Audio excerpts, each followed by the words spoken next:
Ah là là, l'offre d'achat, là où tout le monde flippe, tu trouves un bien ultra rentable, tu veux essayer de gratter un peu plus mais tu as peur de faire sauter l'offre. Tout simplement, je vais te dire dans cette vidéo quelques petites techniques pour que l'offre d'achat passe crème. En tout cas, reste bien jusqu'à la fin parce que je vais te donner 3 tips vraiment qui sont un game changer. Ok, la première étape, c'est de préparer le terrain. Avant de faire une offre, il faut être prêt. Ça, c'est vraiment la règle numéro 1. Et la première étape pour préparer le terrain, il faut estimer exactement la valeur du bien. Ça commence avec des recherches sur le Bon Coin, avec des biens similaires dans la même ville. Ou encore mieux, si vous avez l'adresse, je vous conseille d'aller sur Meilleur Agent et tout simplement de voir au mètre carré, est-ce que ça coïncide? N'hésitez pas aussi, si vous êtes à un certain point assez avancé, de confirmer ce prix avec d'autres agents immobiliers qui se situent localement par rapport au bien. Et je te glisse un petit tips en plus, essaye de te renseigner directement dans le quartier. Va demander à des gens combien coûte en moyenne un appartement ici. Si tu as accès à l'immeuble, c'est encore mieux. Tu peux directement leur demander, voilà,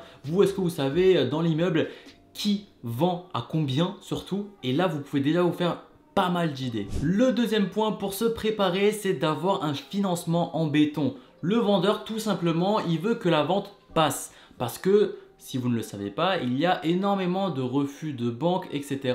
et ça fait perdre du temps à tout le monde. Donc si toi, investisseur malin que tu es, tu as déjà une preuve avec une simulation que tu peux emprunter tant, évidemment que le vendeur va être beaucoup plus séduit par votre offre. Et si tu ne sais pas comment faire, c'est très simple. Tu demandes à ta conseillère tout simplement de, voilà, tu as un projet immobilier, tu veux emprunter environ, allez, 200 000 euros. Est-ce que c'est possible? Oui, non. Si oui, est-ce que c'est possible d'avoir une simulation? Et voilà.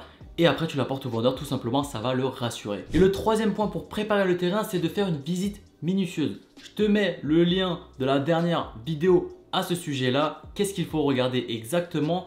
Je te le résume rapidement quand même. Toujours regarder les choses où ça nécessite le plus de réparation, de rafraîchissement. Ces points-là qui vont coûter cher et auxquels il faudra négocier dessus. Un petit conseil en plus, lors de la visite, pose énormément de questions. Essaye de savoir le pourquoi du comment de chaque chose. Et s'il y a un truc qui te paraît un tout petit peu louche ou un tout petit peu flou, note-le et ça sera encore un point en plus par rapport à la négociation que tu vas faire plus tard. On passe directement au deuxième point, c'est comment rédiger une offre d'achat qui marche. Dans un premier temps, bon, ça me paraît évident, les éléments essentiels, je te laisse faire une recherche sur Google, tu as énormément d'exemples types d'offres d'achat, que ce soit ton nom, le nom du vendeur, l'adresse du bien, le nombre de mètres carrés, le nombre de pièces. Le deuxième point le plus important, le prix et les conditions. Vraiment, c'est le moment où il faut sortir tout ce que vous avez noté dans votre petit calepin lors de la visite. Encore mieux, si vous avez eu le temps de chiffrer des travaux par un artisan avec un devis, ça rajoutera vraiment énormément de crédibilité. Mais voilà, faites-lui part qu'il y a énormément à réfléchir, qu'il y a ci ou cela à remplacer. Et en plus, par rapport au prix du marché, vous estimez que le bien vaut seulement tant. Évidemment, il faut que tu sois le plus sympathique possible. Tu ne vas pas dire que son bien pue la merde et que voilà, tu as énormément de travaux à faire et que ça sera vraiment une tannée de faire ça. Tu ne vas pas dire ça comme ça. Tu vas essayer de mettre des petites roses vraiment et de dire voilà, votre bien est estimé à tant.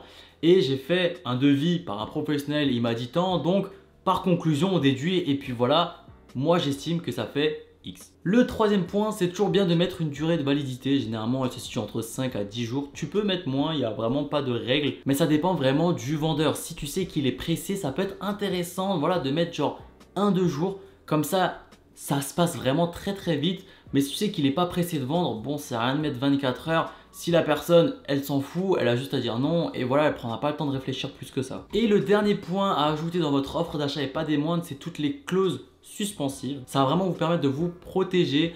Le plus classique, c'est par rapport au crédit. C'est voilà, je vais pas vous acheter le bien tant que je n'ai pas reçu de crédit. Et du coup, je vais te glisser les 3 dernières astuces avant de terminer cette vidéo. La première, c'est de te faire relire par un professionnel de l'immobilier. Si tu as un ami notaire, agent immobilier ou autre, franchement, fais-toi relire, comme ça tu auras un avis objectif de ton offre d'achat. Le deuxième point, c'est que tu dois être réactif. Si le vendeur a une question, il faut être vraiment réactif. Je te dis pas dans la minute même, mais si tu peux répondre dans l'heure et ne pas le faire poireauter, c'est vraiment important. Surtout si c'est des questions par rapport à ta situation ou comment tu vas emprunter. Le dernier conseil que je vais te donner, c'est qu'il faudra être ultra patient. Je te cache pas, l'offre d'achat, la première, elle passe très rarement. Et tant mieux, parce que si elle passe du premier coup, c'est que tu n'as pas proposé assez bas. Donc, généralement, il y a une contre-offre que tu vas refaire et là, c'est là où il faudra vraiment ajuster un maximum ton offre. Si tu as encore peur après cette vidéo de faire une offre d'achat, tu as peur de négocier, tu ne connais rien, je t'invite vraiment à lire des livres, il y en a énormément.